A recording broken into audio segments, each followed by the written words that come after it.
नमस्कार दोस्तों, आप सभी का स्वागत है आपके अपने चैनल एडी नॉवल बॉय पर। आज हम लेकर आए हैं कहानी रीबोर्न एम्परर।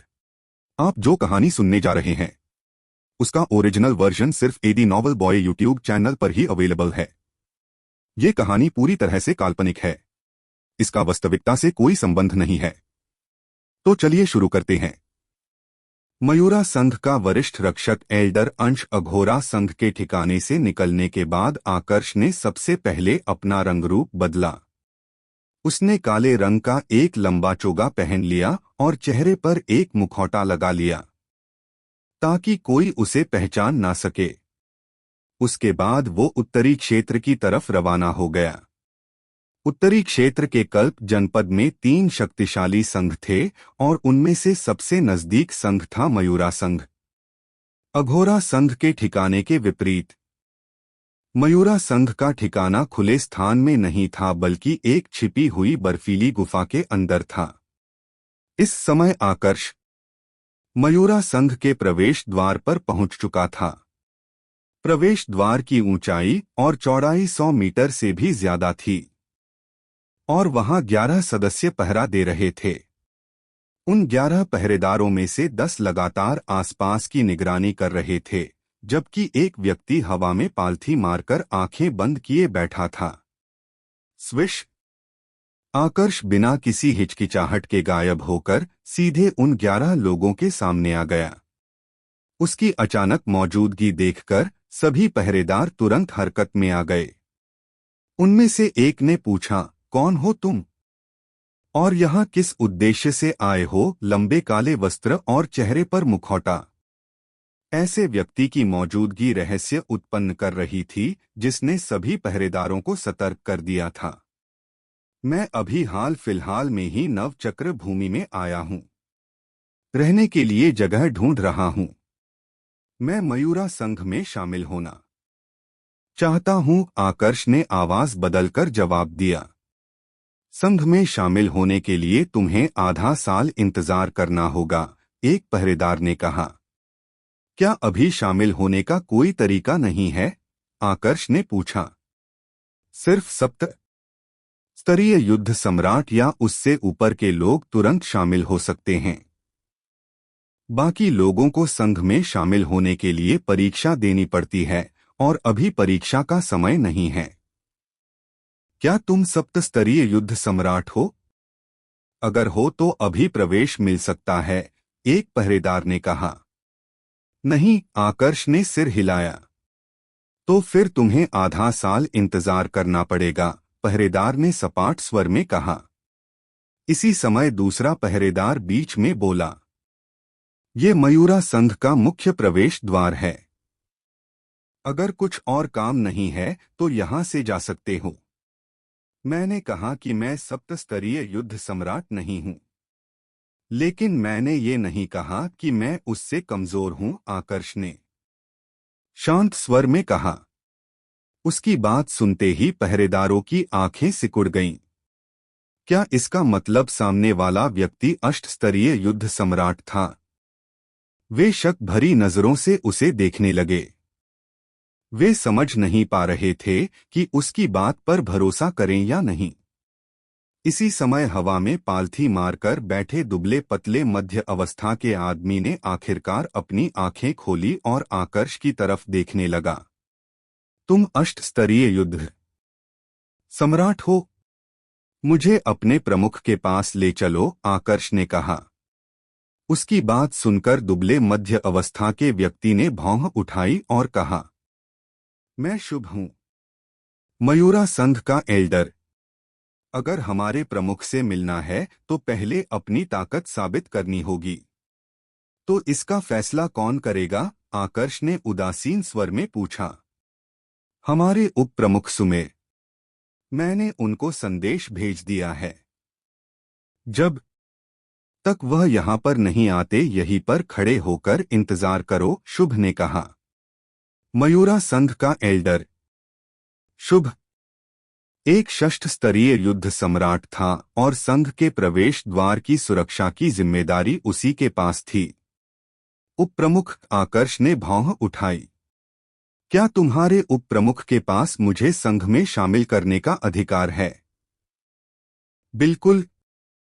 हमारे प्रमुख के अलावा हमारे उप प्रमुख सुमेर भी अष्ट स्तरीय युद्ध सम्राट हैं। उनके पास नए सदस्यों को शामिल करने का पूरा अधिकार है, शुभ ने जवाब दिया। उसी क्षण हवा का एक तेज झोंका प्रवेश द्वार से गुजरा और एक आकृति सबके सामने प्रकट हुई। एक लंबा और आकर्षक युवक जिसने हल्के सफेद वस्त्र पहन रखे थे, सबकी नजरों के सामने आ खड़ा हुआ। उसके चेहरे पर शालीनता और शरीर से एक स्वाभाविक दबदबा झलक रहा था। शुभ और बाकी पहरेदार तुरंत उसे प्रणाम करने लगे। प्रणाम उप प्रमुख सुमेर। सुमेर ने पहले सभी के प्रणाम का जवाब दिया और फिर अपनी नजर काले वस्त्र पहने आकर्ष पर डाली, जिसने मुखौटे से अपना चेहरा छिपा रखा था। एल्डर शुभ ने बताया कि तुम अष्ट स्तरीय युद्ध सम्राट हो और मयूरा संघ में शामिल होना चाहते हो। अपना प्रहार करो, आकर्ष ने शांत स्वर में कहा। उसकी बात सुनते ही शुभ और बाकी पहरेदारों की आंखें सिकुड़ गईं। सुमेर को भी थोड़ा आश्चर्य हुआ, क्योंकि उसे उम्मीद नहीं थी कि सामने वाला व्यक्ति लड़ने के लिए इतना तत्पर होगा। सुमेर गंभीरता के साथ उसे देख रहा था, तभी आकर्ष ने हमला कर दिया। यह देखकर सुमेर का चेहरा और गंभीर हो गया। बस एक पल में आकर्ष के शरीर पर मौजूद काला चोगा जीवित प्राणी की तरह हरकत करने लगा और बिजली की गति से सुमेर की तरफ बढ़ा। स्थान के सिद्धांत की उस भयावह तकनीक को देखकर शुभ और बाकी लोग स्तब्ध रह गए। पीछे हटो, शुभ ने तुरंत पहरेदारों को आदेश दिया। सुमेर ने भी बिना समय गवाए कदम उठाया। उसके शरीर से हल्के भूरे रंग की ऊर्जा बाहर निकली और उसके सामने एक विशाल दीवार का रूप ले लिया। उस दीवार पर जटिल संरचनाएं चमक रही थी। बूम! जब दोनों योद्धाओं की ऊर्जा एक दूसरे से टकराई तो सुमेर को तुरंत एहसास हो गया कि उसका पलड़ा कमजोर है। शुभ और मयूरा संघ के बाकी सदस्य स्तब्ध रह गए जब उन्होंने देखा कि वह काली ऊर्जा सुमेर द्वारा पृथ्वी के सिद्धांत से बनाई गई दीवार को धीरे धीरे करके नष्ट कर रही है। देखते ही देखते दीवार पर दरारें पड़ने लगीं और कुछ ही पलों में वह पूरी तरह टूट गई। क्या ये कोई देव अस्त्र है? सुमेर ने हैरान होते हुए अपने आप से पूछा। अब जाकर उसे समझ में आया था कि सामने वाले योद्धा ने जिस काले चोगे को पहना था वह वास्तव में एक देव अस्त्र था। बूम! सुरक्षा टूटने के बाद सुमेर को अपना बचाव करने का अवसर नहीं मिला। अगले ही क्षण उस पर एक जोर का प्रहार हुआ और वो कई कदम तक पीछे चला गया। दया दिखाने के लिए धन्यवाद, सुमेर ने तुरंत आभार प्रकट किया। उसे समझ आ चुका था कि अगर सामने वाले योद्धा ने सही समय पर अपने प्रहार को रोका नहीं होता तो अब तक वह गंभीर रूप से जख्मी हो गया होता। इधर जब शुभ और बाकी लोगों ने सुमेर की हालत देखी तो वे सन्न रह गए। उसके वस्त्र ऐसे फटे हुए थे मानो हजारों धारदार तलवारों ने उन्हें काट डाला हो। लेकिन इसके विपरीत उसके शरीर पर एक भी चोट नहीं थी। इससे साफ पता चलता था कि उसके प्रतिद्वंद्वी का अपने अस्त्र पर नियंत्रण कितना सटीक था। होश में आने के बाद सबने डर भरी नजरों से उस काले वस्त्र वाले व्यक्ति को देखा। अब लड़ाई का नतीजा देखकर यह समझना मुश्किल नहीं था कि वह उनके उप प्रमुख से कहीं ज्यादा शक्तिशाली था। तो क्या अब मैं मयूरा संघ में शामिल हो सकता हूं? आकर्ष ने हल्की अधीरता के साथ पूछा। सुमेर की सुरक्षा इतनी शक्तिशाली थी कि नव स्तरीय युद्ध सम्राट से नीचे के लोगों के लिए उन्हें तोड़ना लगभग असंभव था। लेकिन आकर्ष कोई साधारण अष्ट स्तरीय युद्ध सम्राट नहीं था। उसने स्थान के सिद्धांत के साथ उस काले चोगे की ताकत का भी प्रयोग किया था जो वास्तव में एक देव अस्त्र था। यह असल में उसे पूर्वतल में मिला था। बिल्कुल, सुमेर ने जवाब दिया। हालांकि उसे यह अजीब लग रहा था कि इतना शक्तिशाली व्यक्ति अचानक मयूरा संघ में शामिल होना चाहता है। लेकिन आकर्ष की ताकत देखने के बाद उसने इनकार नहीं किया। संघ के लिए ज्यादा शक्तिशाली लोगों का होना हमेशा फायदेमंद था। वैसे भी मयूरा संघ सिर्फ उत्तरी क्षेत्र के कल्प जनपद में ही ताकतवर माना जाता था। अगर किसी अष्ट स्तरीय युद्ध सम्राट ने भी उन पर हमला कर दिया तो उनके प्रमुख और उप प्रमुख को छोड़कर बाकी सभी मारे जा सकते थे। मयूरा संघ उत्तरी क्षेत्र के कल्प जनपद के 3 सबसे बड़े संघों में से एक था। पहले इन तीनों संघों की ताकत लगभग बराबर थी, लेकिन अब जब इतना असाधारण शक्तिशाली योद्धा उनके साथ जुड़ चुका था तो यहां पर शक्ति का संतुलन पूरी तरह से टूटने वाला था। सुमेर के साथ अब आकर्ष मयूरा संघ के ठिकाने में दाखिल हुआ, जो एक विशाल बर्फीली गुफा के भीतर बना था। पूरी गुफा ऐसी लग रही थी मानो किसी विशाल बर्फ के पहाड़ को तराशकर बनाई गई हो। अंदर की संरचनाओं को सहारा देने के लिए कई अलग अलग देव अभिलेखों को वहां पर लगाया गया था ताकि किसी भी प्रकार की हलचल या प्रहार से वह गुफा ना गिरे। इसी समय सुमेर खुद को रोक नहीं पाया और पूछ बैठा, मैं आपको किस नाम से संबोधित करूं? अंश, आकर्ष ने जवाब दिया। सुमेर मुस्कुराया, भाई अंश, क्या मैं जान सकता हूं कि आप कहां से आए हैं? पश्चिमी क्षेत्र में मैंने पहले कभी आपका नाम नहीं सुना। सुमेर के अनुसार इतनी असाधारण ताकत वाला व्यक्ति अगर पश्चिमी क्षेत्र से होता तो उसका सभी की नजरों से छुपे रहना असंभव था। मैं कुछ समय पहले ही नवचक्र भूमि में आया हूं। यह पहली बार है जब मैं नवचक्र भूमि में आया हूं, इसलिए यह स्वाभाविक है कि तुमने मेरा नाम नहीं सुना, आकर्ष ने शांत स्वर में कहा। सुमेर को तुरंत समझ आ गया। तो आपने हमारे संघ में इसलिए शामिल होना चाहा क्योंकि आप ऐसी जगह चाहते थे जहां बिना किसी परेशानी के साधना कर सकें। क्या मयूरा संघ में शामिल होने की और कोई वजह हो सकती है? आकर्ष ने बिना किसी घुमाव के सीधा जवाब दिया। उसने सुमेर की बात का खंडन भी नहीं किया। उसका जवाब सुनकर सुमेर ने राहत की सांस ली। आखिर आकर्ष जैसा शक्तिशाली योद्धा संघ के लिए बेहद फायदेमंद था।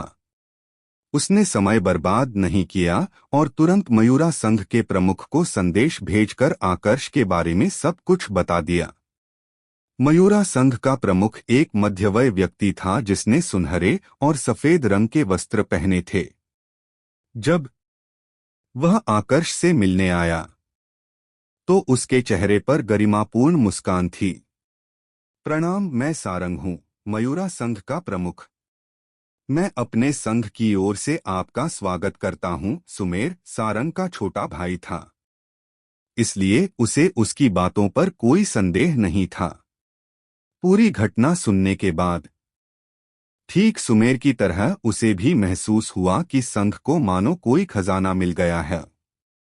अब उसे पूरा विश्वास था कि मयूरा संघ जल्द ही उत्तरी क्षेत्र के कल्प जनपद के बाकी 2 बड़े संघों को पीछे छोड़ देगा। सुमेर ने अब आकर्ष से कहा, भाई अंश, ये हमारे संघ के प्रमुख हैं और मेरे बड़े भाई भी। दोनों एक ही परिवार से हो, तब तो तुम लोगों का परिवार भी काफी शक्तिशाली होगा, आकर्ष ने कहा। यह सुनकर सारंग हल्का सा मुस्कुरा दिया।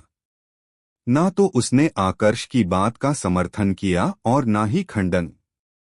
हालांकि एक ही परिवार वाले लोगों का मिलना सामान्य बात थी, लेकिन नवचक्र भूमि में किसी ताकत के भीतर ऊंचे पदों पर बैठे 2 लोगों का एक ही परिवार से होना, इसकी संभावना बेहद कम थी।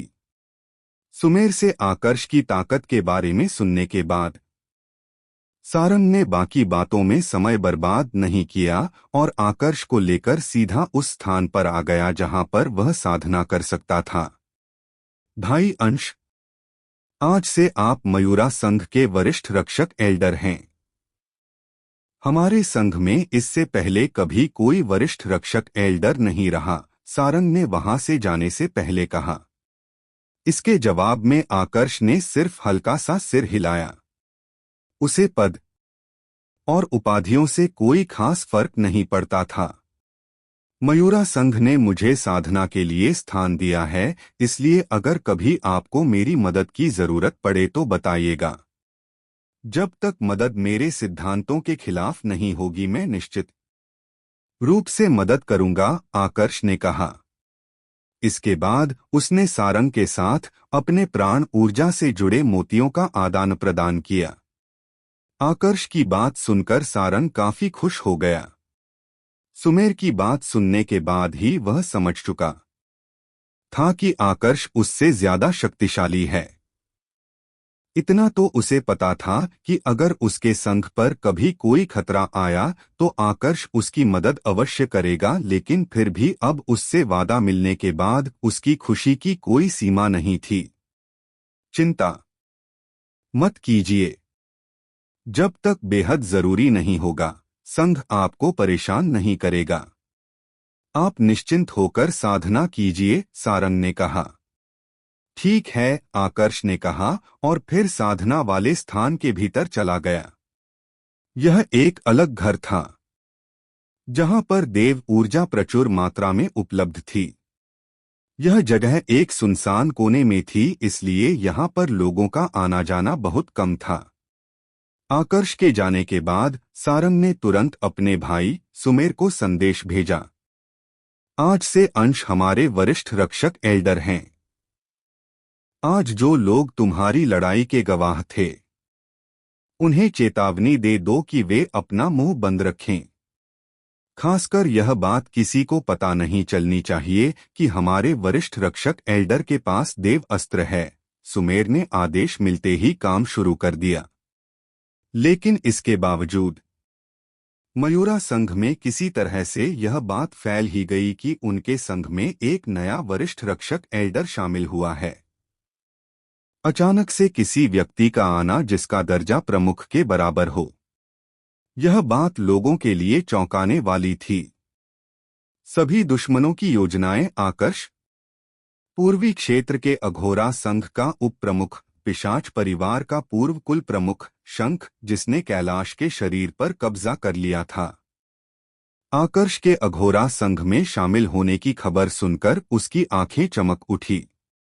नवचक्र भूमि में आए हुए उसे भी ज्यादा समय नहीं हुआ था। यहाँ पर आने के बाद वह भी पश्चिमी क्षेत्र के एक संघ में शामिल हो गया था। इतने दिनों से वो साधना में था, इसलिए उसने बाहर की खबर नहीं सुनी। लेकिन आज जैसे ही उसने अपनी आंखें खोली और अपने संघ के सदस्यों से मुलाकात की, तो उसे पहले ही खबर आकर्ष की मिली। आकर्ष भी नवचक्र भूमि में है। शंख की आंखों में ठंडी चमक उभर आई। उसे अपने छोटे भाई कालनेमी के हत्यारे का ख्याल आया। पता नहीं कुणाल ने मुझे खबर भेजी या नहीं। शंख को पूरा विश्वास था कि उपाधि मंदिर का मंदिर प्रमुख कुणाल अब तक यह जान चुका होगा कि आकर्ष भी नवचक्र भूमि में आ चुका है। आखिर कुणाल के लोग हर जगह फैल थे। शायद मुझे कुछ समय के लिए नवचक्र भूमि छोड़ देना चाहिए और जाकर देखना चाहिए कि कुणाल क्या योजना बना रहा है। आकर्ष के द्वारा वानप्रस्थ देवतल के सम्राट के दूसरे शिष्य को मारने के बाद से उसकी कोई खबर नहीं है। इसका मतलब साफ है कि वह छिप चुका है और उसे ढूंढना आसान नहीं होगा। आखिरकार शंख ने स्थिति जानने के लिए अस्थायी रूप से नवचक्र भूमि छोड़ने का फैसला किया। तुम्हें आने में इतना समय क्यों लग गया? जैसे ही कुणाल ने शंख को देखा, उसने तुरंत पूछा। उसने पहले ही अपने लोगों को शंख को बुलाने भेजा था। नवचक्र भूमि में प्रवेश करने से पहले शंख अपना प्राण ऊर्जा से जुड़ा एक मोती उसके पास छोड़ गया था। हालांकि कुणाल को यकीन नहीं था कि शंख तक संदेश पहुंचा भी या नहीं। कई दिन गुजर गए, लेकिन शंख की तरफ से कोई जवाब नहीं आया। आखिर उसने मान लिया कि शायद शंख तक संदेश पहुंचा ही नहीं। लेकिन अब जब शंख अचानक उसके सामने प्रकट हुआ, तो वह समझ गया कि उसे नवचक्र भूमि में आकर्ष के कारनामों के बारे में पता चल चुका है। साधना में जाने से पहले मैंने अपने आसपास के वातावरण को अपनी ऊर्जा की मदद से प्रतिबंधित कर दिया था, इसलिए मुझे तुम्हारा संदेश नहीं मिला, शंख ने उदासीन स्वर में कहा। कुणाल ने कहा, कोई बात नहीं। अब यह बताओ कि तुम्हें आकर्ष के बारे में कितना कुछ पता चला। शंख ने उसकी तरफ देखते हुए कहा, अब जब आकर्ष ने वानप्रस्थ देवतल के सम्राट के दूसरे शिष्य को मार दिया है, तो जयम उसे बिल्कुल भी नहीं छोड़ेगा। लेकिन पिछले कुछ समय से उससे जुड़ी कोई खबर सामने नहीं आई है। मुझे लगता है कि वह कहीं पर जाकर छप चुका है। इतना सब कुछ करने के बाद वो सामने तो नहीं रहेगा, कुणाल ने कहा। तुम्हारी योजना क्या है? उस घटना के बाद संभव है कि उसने नवचक्र भूमि ही छोड़ दी हो, शंख ने पूछा। मुझे ऐसा नहीं लगता।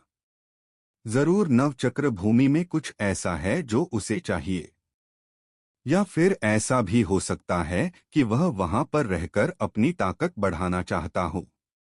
वहां की ऊर्जा यहाँ की ऊर्जा की तुलना में थोड़ी ज्यादा शुद्ध है, तो संभावना तो इसकी भी है कि वह वहां पर देवत्व प्राप्त करना चाहता हो, कुणाल ने कहा। यह सुनते ही शंख ने भौं उठाई। तुमने वानप्रस्थ देवतल के सम्राट से संपर्क किया है ना? कुणाल ने सीधा जवाब दिया। सही कहा, मैंने ही सबसे पहले उससे संपर्क किया था। शंख की भौहें सिकुड़ गईं। तुमने खुद उससे संपर्क किया? कहीं तुमने उसे पांचों दिव्य तत्वों के बारे में तो नहीं बता दिया? बिल्कुल नहीं, कुणाल ने सिर हिलाते हुए कहा। मैंने सिर्फ इतना कहा कि उपाधि मंदिर आकर्ष को ढूंढने में उसकी मदद करेगा। लेकिन मैंने साफ कर दिया कि आकर्ष को जिंदा पकड़ा जाना चाहिए ताकि हम उसके अनुभव को प्राप्त कर सकें। देवतल सम्राट जयम पहले से जानता है कि उपाधि मंदिर को उसकी यादों में गहरी रुचि है। उसे खुद भी इसमें दिलचस्पी है। इसलिए मैंने वादा किया कि आकर्ष से जो भी जानकारी मिलेगी हम उसे उसके साथ साझा करेंगे। इसके अलावा उसे आकर्ष का देव अस्त्र चाहिए, शंख ने धीमे स्वर में कहा। अगर उसे उस देव अस्त्र में दिलचस्पी है, तो इसका मतलब साफ है कि वह कोई साधारण देव अस्त्र नहीं है। तुम्हें क्या लगता है? मैं भी यही सोचता हूं, कुणाल ने सिर हिलाया। सम्राट जयम कोई मूर्ख नहीं है। अगर उसने आकर्ष के देव अस्त्र में रुचि दिखाई है, तो वह निश्चित रूप से खास होगा। लेकिन चाहे देव अस्त्र कितना भी असाधारण क्यों न हो, क्या वह पांचों दिव्य तत्वों के सामने टिक सकता है? भूलो मत, आकर्ष के शरीर में मौजूद पांचों दिव्य तत्व 7वें स्तर में प्रवेश कर चुके हैं। अगर हम उनमें से सिर्फ एक दिव्य तत्व भी हासिल कर लें, तो भले ही सर्वशक्तिशाली योद्धा न बने, कम से कम देवसर सम्राट मंडल में तो प्रवेश जरूर कर लेंगे। यह तो है। बस उम्मीद करो कि जयम को उन तत्वों के बारे में पता ना चले, शंख ने कहा। इसके लिए तो पहले हमें आकर्ष का पता लगाना होगा। वैसे अब तुम्हारी ताकत कितनी है? कुणाल ने उम्मीद भरी नजरों से शंख की तरफ देखते हुए पूछा। शंख ने उदासीन स्वर में जवाब दिया। हालांकि ज्यादा वृद्धि तो नहीं हुई है, लेकिन मेरी देव ऊर्जा दिव्य ऊर्जा में बदलना शुरू कर चुकी है। इसके साथ साधारण नव स्तरीय युद्ध सम्राट को मारना मेरे लिए मुश्किल नहीं होगा। यह सुनते ही कुणाल की आंखें चमक उठीं। शंख। उपाधि मंदिर पूरी ताकत से तुम्हारी मदद करेगा ताकि आकर्ष को जिंदा पकड़ा जा सके। अगर तुम उसे पकड़ लो तो पांचों दिव्य तत्वों छीन लेना और फिर उसे मार देना। अगर सम्राट जयम को इसका पता न चले तो उसका देव अस्त्र भी अपने पास रख लेना। वह तुम्हारा होगा। उपाधि मंदिर तुम्हारी मदद के लिए अष्ट स्तरीय युद्ध सम्राट का पूरा एक समूह भेजेगा। मैं खुद भी नव स्तरीय युद्ध सम्राट इकट्ठा कर रहा हूं। फिलहाल जल्द ही कुछ शाखाओं के मंदिर प्रमुख जो नव स्तरीय युद्ध सम्राट है तुम्हारी मदद के लिए नव चक्र भूमि में आ जाएंगे। तो जब मैं वापस नव चक्र भूमि जाऊं, मुझे जयम संघ में जाना होगा? शंख ने पूछा। हाँ, कुणाल ने सिर हिलाया। मैंने सम्राट जयम के साथ समझौता किया है। मैं उसके पहले शिष्य गरुड़ा की मदद के लिए एक नव स्तरीय युद्ध सम्राट भेजने वाला था ताकि वे मिलकर आकर्ष को पकड़ सकें।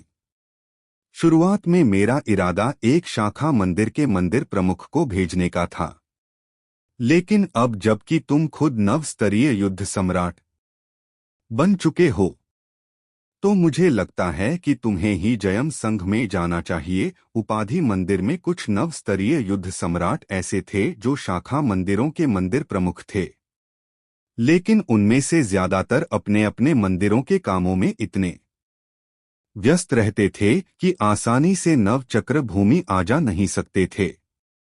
कुणाल चाहकर भी उन्हें वहां नहीं भेज सकता था। तुम सम्राट जयम के शिष्य गरुड़ा की मदद करोगे। मैं तुम्हारी सहायता के लिए एक और नव स्तरीय युद्ध सम्राट भेजूंगा। सम्राट जयम भी एक नव स्तरीय युद्ध सम्राट भेजेगा। जब नव चक्र भूमि में 4 नव स्तरीय युद्ध सम्राट एक साथ हों तो आकर्ष क्या किसी भी योद्धा को खत्म किया जा सकता है? कुणाल ने गहरी आवाज में कहा।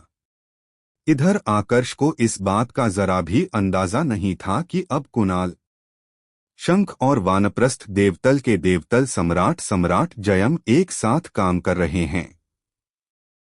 उसका पूरा ध्यान तो अपनी साधना पर था।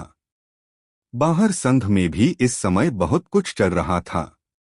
उत्तरी क्षेत्र के कल्प जनपद के तीनों संघ काफी समय से एक शक्ति के असंतुलन में फंसे हुए थे। उनकी ताकत लगभग बराबर थी, इसलिए कोई भी दूसरे को आसानी से खत्म नहीं कर सकता था जब तक कि 2 संघ मिलकर तीसरे पर हमला न करें। लेकिन ऐसा करना पूरे उत्तरी क्षेत्र के कल्प जनपद पर राज करने के उद्देश्य के खिलाफ था। पर जब आकर्ष अंश के नाम से मयूरा संघ में शामिल हुआ तो यह संतुलन पूरी तरह टूट गया। उसकी मौजूदगी ने मयूरा संघ को इतना मजबूत बना दिया कि अब वह बाकी दोनों संघों को खत्म करने में सक्षम था। इसी वजह से मयूरा संघ के कई सदस्य बेसब्री से उस दिन का इंतजार करने लगे जब उनका प्रमुख और वरिष्ठ रक्षक एल्डर बाकी दोनों संघों को मिटाकर पूरे उत्तरी क्षेत्र के कल्प जनपद पर कब्जा कर लेंगे। सुमेर भी इसी पल का इंतजार कर रहा था। उसने अपने भाई से मुलाकात की और इस बारे में पूछा। सारंग ने जवाब देते हुए कहा, अभी सही समय नहीं आया है। जब सही समय आएगा तब हम बाकी के दोनों संघों का सफाया कर देंगे। लेकिन बाकी दोनों संघों को अब तक पता चल चुका होगा कि हमारे पास एक और अष्ट स्तरीय युद्ध सम्राट आ चुका है। क्या होगा अगर वे दोनों मिलकर हम पर हमला कर दें? साथ मिलकर हमला? सारंग हल्का सा मुस्कुराया। सच कहूं तो मैं तो यही चाहता हूं।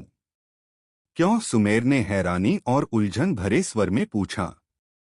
इसका जवाब तुम्हें आने वाले समय में अपने आप मिल जाएगा। फिलहाल के लिए इंतजार करो, सारंग ने कहा। सारंग बेहद शांत था। ऐसा लग रहा था मानो उसे जरा भी परवाह नहीं थी कि 2 बड़े संघ मिलकर मयूरा संघ पर हमला कर देंगे। दरअसल उसके आत्मविश्वास की एक वजह थी। कुछ दिन पहले जब आकर्ष किसी काम के सिलसिले में उससे मिलने आया था, तब उसने आकर्ष के साथ युद्ध किया था, अपने चचेरे भाई की तरह। वह भी आकर्ष से बहुत जल्दी हार गया था। इसी से उसे एहसास हुआ कि आकर्ष कम से कम एक अष्टस्तरीय युद्ध सम्राट से तो ज्यादा ताकतवर था। उत्तरी क्षेत्र के कल्प जनपद के 3 सबसे शक्तिशाली संघ थे: मयूरा संघ, अंगीरा संघ और जलशिरा संघ। मयूरा संघ के नए नियुक्त वरिष्ठ रक्षक एल्डर की खबर अंगीरा संघ और जलशिरा संघ तक पहुंचने में अधिक समय नहीं लगा।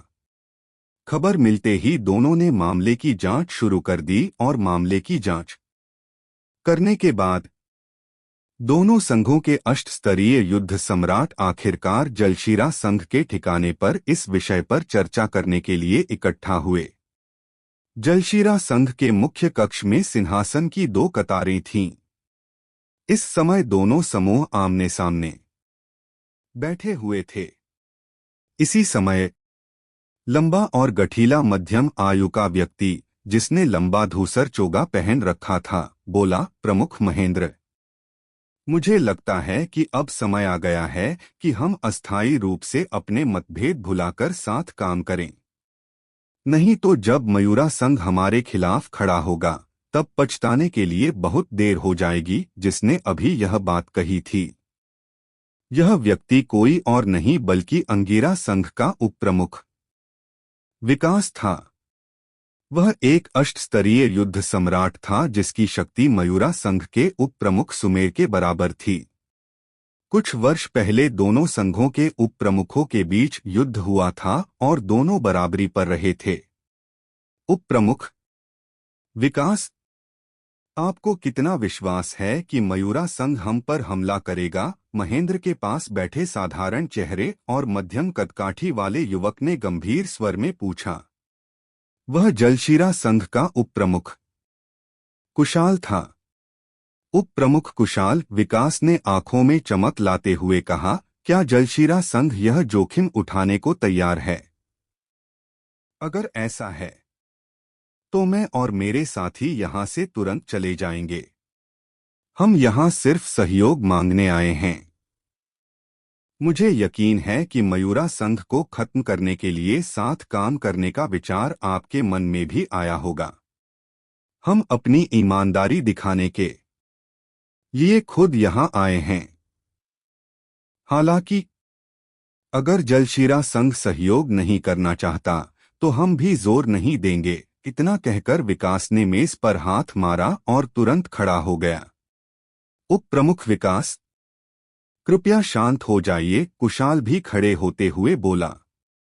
असल में जलशिरा संघ भी अंगीरा संघ के साथ सहयोग करने को उत्सुक था। हालांकि अंगीरा संघ के साथ पुराने संघर्षों के कारण जलशिरा संघ ज्यादा उत्सुक नहीं दिखना चाहता था। लेकिन अब जब विकास ऐसी बातें कह चुका था तो स्वाभाविक था कि जलशिरा संघ अपना रवैया नरम करे। प्रमुख महेंद्र, आपका क्या कहना है? ऐसे समय पर बहस करना समय की बर्बादी नहीं है क्या? विकास के पास बैठे एक मध्य अवस्था के आदमी ने पूछा। वह अंगीरा संघ का प्रमुख दिग्विजय था। संघ प्रमुख दिग्विजय जलशिरा संघ के प्रमुख महेंद्र ने चेहरे पर मजबूरन मुस्कान लाते हुए कहा, इस मामले में जलशिरा संघ अंगीरा संघ के साथ सहयोग करने को तैयार है। तो आपको यह बात पहले ही कह देनी चाहिए थी, विकास ने कहा, फिर वापस अपनी कुर्सी पर बैठ गया। अब जब माहौल थोड़ा शांत हुआ तो महेंद्र ने दिग्विजय से पूछा, संघ प्रमुख दिग्विजय, आप स्वयं हमसे सहयोग मांगने आए हैं। मुझे यकीन है कि आपके पास पहले से कोई योजना होगी। क्या आप बता सकते हैं कि आपकी योजना क्या है और आप किस तरह से काम करने वाले हैं? यह सुनकर दिग्विजय की आंखों में ठंडी चमक उभर आई। उसने कहा, दोनों संघ जल्द से जल्द मिलकर मयूरा संघ पर हमला करेंगे। बाकी जो योजना है, मुझे लगता है कि हमें उस पर अलग से एकांत में विचार करना चाहिए, क्योंकि अभी सभी के सामने उस पर विचार करना सही नहीं रहेगा। नवचक्र भूमि के केंद्रीय क्षेत्र में स्थित जयम संघ के ठिकाने पर एक युवक दर्जन भर लोगों के साथ जयम संघ के ठिकाने के प्रवेश द्वार पर अचानक से कहीं से प्रकट हुआ। उसने प्रवेश द्वार पर तैनात पहरेदारों की तरफ देखा और उदासीन स्वर में कहा, मैं गरुड़ा से मिलने आया हूं। गरुड़ा जयम संघ के ठिकाने की सुरक्षा कर रहे सदस्य कुछ क्षणों के लिए आश्चर्यचकित होकर एक दूसरे की तरफ देखने लगे। क्या मैं आपका नाम जान सकता हूं? दूसरे पहरेदार ने सावधानी से पूछा। शंख युवक ने संक्षिप्त उत्तर दिया। यह युवक कोई और नहीं बल्कि शंख था जिसने कैलाश के शरीर पर अधिकार कर लिया था। तो आप शंख हैं? हमारे प्रमुख ने आदेश दिया है कि आपके आते ही आपको उनके पास ले जाया जाए। जयम संघ के पहरेदारों की आंखें चमक उठीं। शंख के नवचक्र भूमि में लौटने से पहले मुख्य उपाधि मंदिर के मंदिर प्रमुख कुणाल ने वानप्रस्थ देवतल के सम्राट जयम से संपर्क करके उन्हें सूचित किया था कि वह आकर्ष की खोज में सहायता के लिए किसी को जयम संघ भेजने वाले हैं। सम्राट जयम ने इस बारे में अपने शिष्य गरुड़ा को पहले ही सूचित कर दिया था। गरुड़ा ने भी अपने आदमियों को शंख नामक व्यक्ति के आने पर उसे ठिकाने के अंदर लाने का आदेश दे दिया था। आदेश अनुसार एक पहरेदार शंख और उसके पीछे चल रहे दर्जन भर लोगों को ठिकाने के भीतर ले गया। उन दर्जन भर लोगों में से आधे मुख्य उपाधि मंदिर के अष्ट स्तरीय युद्ध सम्राट थे, जबकि बाकी विभिन्न उपाधि मंदिर शाखाओं से आए थे। कुणाल ने सबको साफ आदेश दिया था कि उन्हें शंख के आदेश मानने होंगे और आकर्ष को जीवित पकड़ना होगा। जब वे एक घाटी के प्रवेश द्वार पर पहुंचे, तब शंख के लोगों को बाहर ही रोक दिया गया। आप उपाधि मंदिर के शंख हैं? हमारे प्रमुख आपका इंतजार कर रहे हैं। वो आपसे अकेले में मिलना चाहते हैं, वहां की सुरक्षा कर रहे व्यक्ति ने कहा। शंख ने कोई आपत्ति नहीं जताई और चुपचाप उसके साथ भीतर चला गया। जब वह अंदर आया तब उसने देखा कि एक योद्धा हवा में पद्मासन की स्थिति में बैठा था। यह था गरुड़ा। उसे हवा में देखकर शंख भी हवा में आ गया और उसके सामने जाकर खड़ा हो गया। शंख गरुड़ा ने भौं उठाई। शंख ने धीरे से जवाब दिया। हालांकि गरुड़ा एक नवस्तरीय युद्ध सम्राट था, लेकिन शंख की नजरों में उसकी कोई अहमियत नहीं थी, क्योंकि इस शरीर में आने से पहले वह एक राजदेव मंडल का देव रह चुका था। यहां तक कि एक साधारण देव भी शंख की नजरों में कुछ नहीं थे।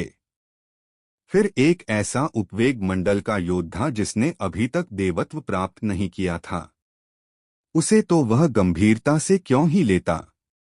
मेरे गुरुदेव ने कहा कि तुम एक नवस्तरीय युद्ध सम्राट हो, गरुड़ा ने सीधे पूछा। कहा होगा, शंख ने कंधे उचकाए। यह कोई हल्के में लेने वाली बात नहीं है।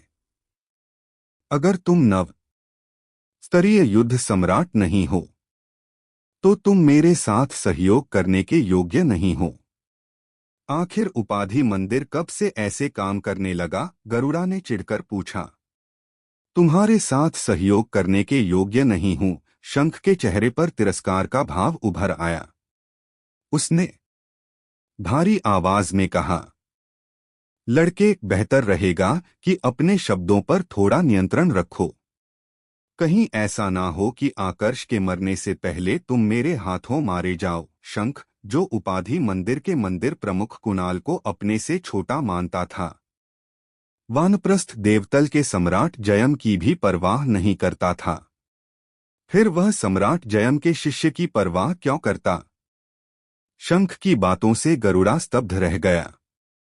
जब वह संभला तो उसने तिरस्कार से भारी आवाज में कहा, अगर तुम मुझे सबक सिखाना चाहते हो, तो तुम्हारे पास ऐसा करने की क्षमता भी होनी चाहिए। इसके साथ ही वातावरण तुरंत भारी और तनावपूर्ण हो गया। ऐसा लग रहा था मानो दोनों एक दूसरे को घूरते हुए किसी भी क्षण लड़ पड़ेंगे। शंख ने अपनी आंखें सिकोड़ ली और गरजते हुए कहा, तुम्हारे जैसे बच्चों के साथ लड़कर मुझे समय बर्बाद नहीं करना। तुम्हारे लिए सही यही रहेगा कि तुम वैसे काम करो जैसे मैं कहता हूं। पता नहीं कुणाल को भी क्या पड़ी थी कि उसने मुझे तुम्हारे जैसे बच्चे के पास भेज दिया। भले ही वो ऐसा कह रहा था कि उसे कोई फर्क नहीं पड़ रहा था, लेकिन उसने अपनी ऊर्जा को सक्रिय करना शुरू कर दिया था। गरुड़ा यह सब सहन कैसे करता? वो वानप्रस्थ देवतल के सम्राट का शिष्य था। हमेशा से ऐसे माहौल में रहा था जहां पर सब उससे डरते थे। आज बाहर का आया एक व्यक्ति उसके सामने अकड़ दिखा रहा था। वो इसे स्वीकार कैसे कर सकता था?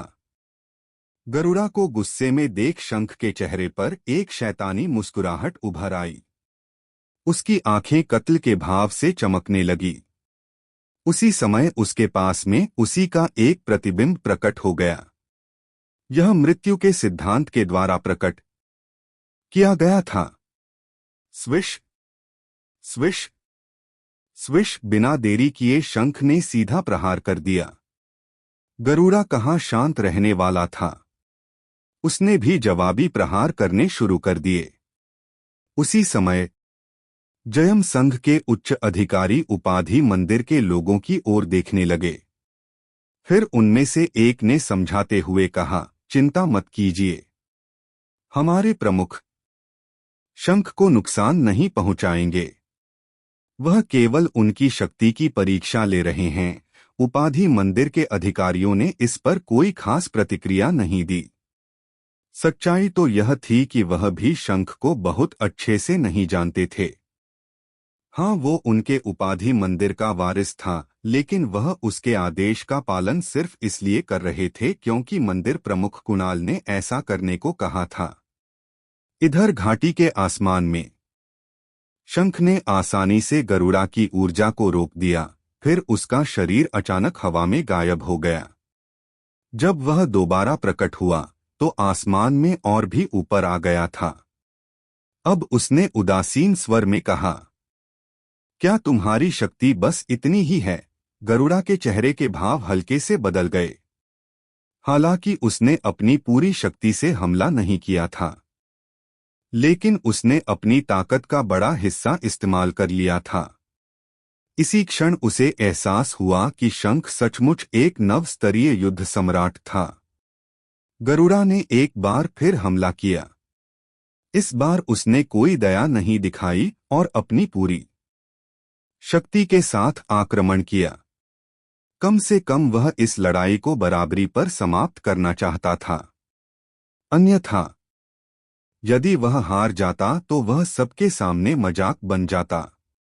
आखिरकार लड़ाई की चुनौती उसी ने दी थी।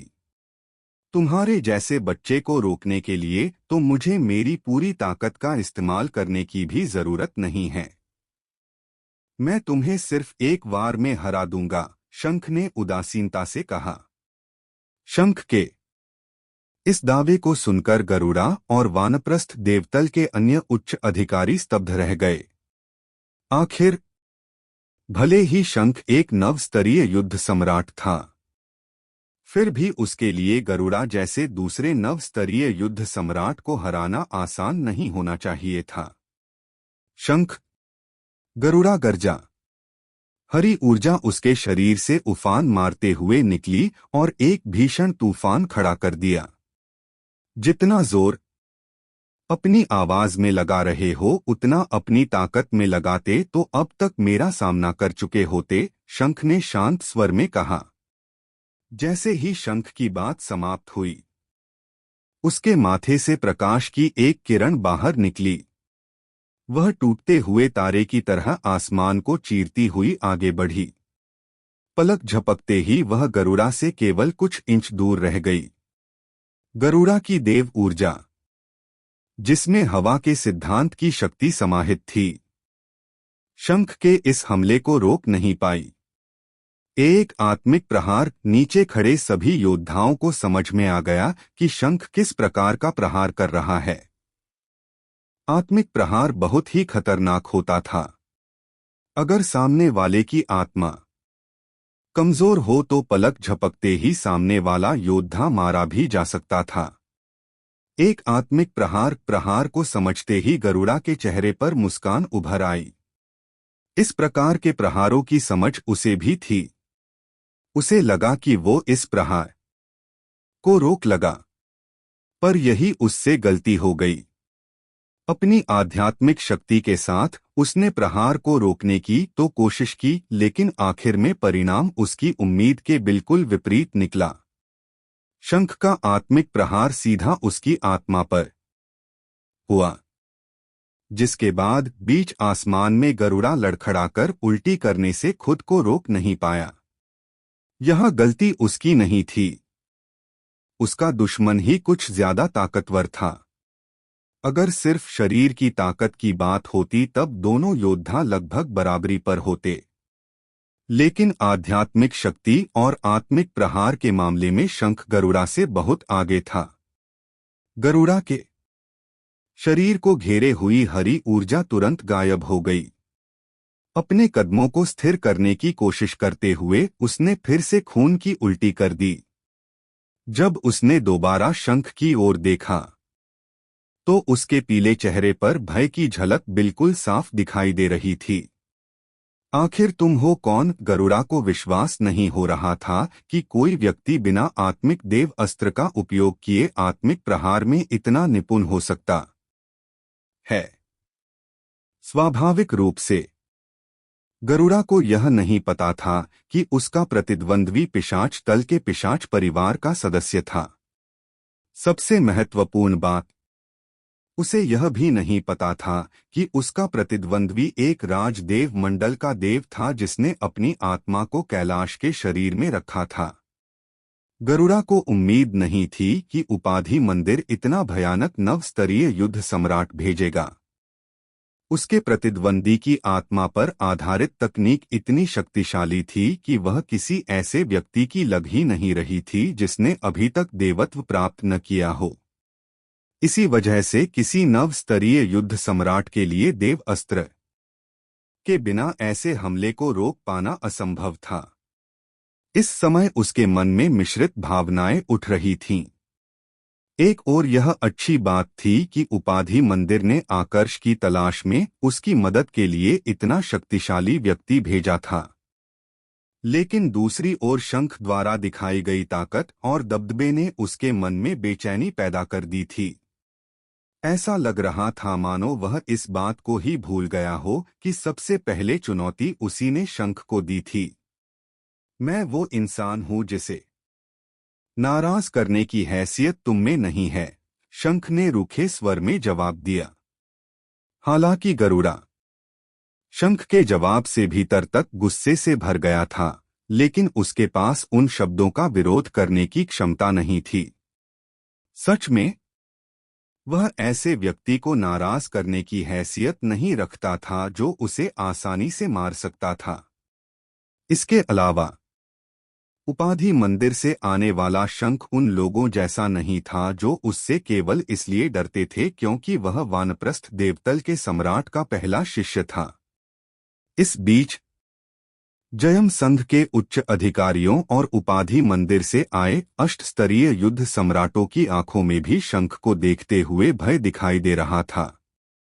शंख ने गरुड़ा की ओर देखा और पूछा, आकर्ष के बारे में कोई खबर मिली? गरुड़ा ने होश संभालने के बाद जवाब दिया, जब आकर्ष ने मेरे भाई को मार दिया था, उसके तुरंत बाद अघोरा संघ बिखर गया। उसके बाद से आकर्ष की कोई खबर नहीं मिली।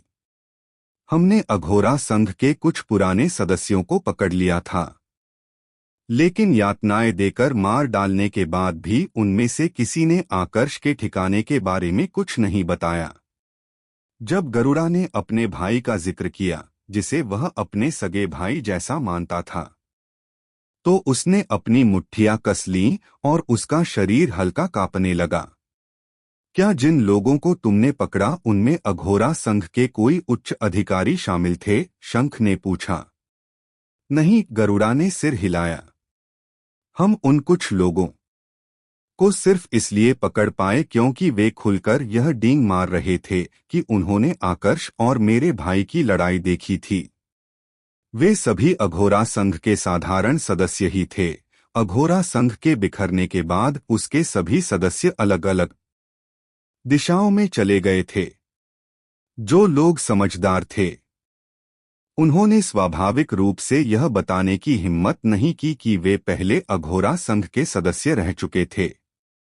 दुर्भाग्य से कुछ मूर्ख ऐसे भी थे जिन्हें लगा कि इस बात की शेखी बघारने के बाद भी वे बच निकलेंगे। शंख ने धीमी आवाज में कहा, हालांकि मुझे यह मानना पसंद नहीं, लेकिन आकर्ष की जन्मजात प्रतिभा और समझने की क्षमता सच में अद्भुत है। उसने 700 वर्ष की उम्र तक पहुंचने से पहले ही इतनी उपलब्धियां हासिल कर लीं। अगर वह नवस्तरीय युद्ध सम्राट बन गया तो मुझे डर है कि तुम उसके सामने बिल्कुल टिक नहीं पाओगे। अगर वह अभी अभी नवस्तरीय युद्ध सम्राट बना है तो वह मेरा मुकाबला नहीं कर पाएगा, गरुड़ा ने असंतोष भरे स्वर में कहा। उसे लगा कि शंख उसकी क्षमता को कम आंक रहा था। शंख ने सिर्फ एक बार गरुड़ा की ओर देखा और उन शब्दों का कोई जवाब नहीं दिया। इसके बजाय उसने विषय बदलते हुए कहा, मेरे रहने के लिए कोई शांत और एकांत जगह की व्यवस्था करो। आकर्ष अब भी इस बात से अनजान था कि शंख ने कैलाश के शरीर पर कब्जा करके नवचक्र भूमि में प्रवेश कर लिया है और उसके एक और दुश्मन गरुड़ा के साथ हाथ मिला लिया है। उसका पूरा ध्यान तो अभी भी अपनी साधना पर था। उसके आयाम में मौजूद पूर्वतल की ऊर्जा उसके ऊर्जा स्तर को बढ़ाने में बहुत मदद कर रही थी, जिस कारण बिना किसी रुकावट के साधना करते हुए उसकी शक्ति तेजी से बढ़ रही थी।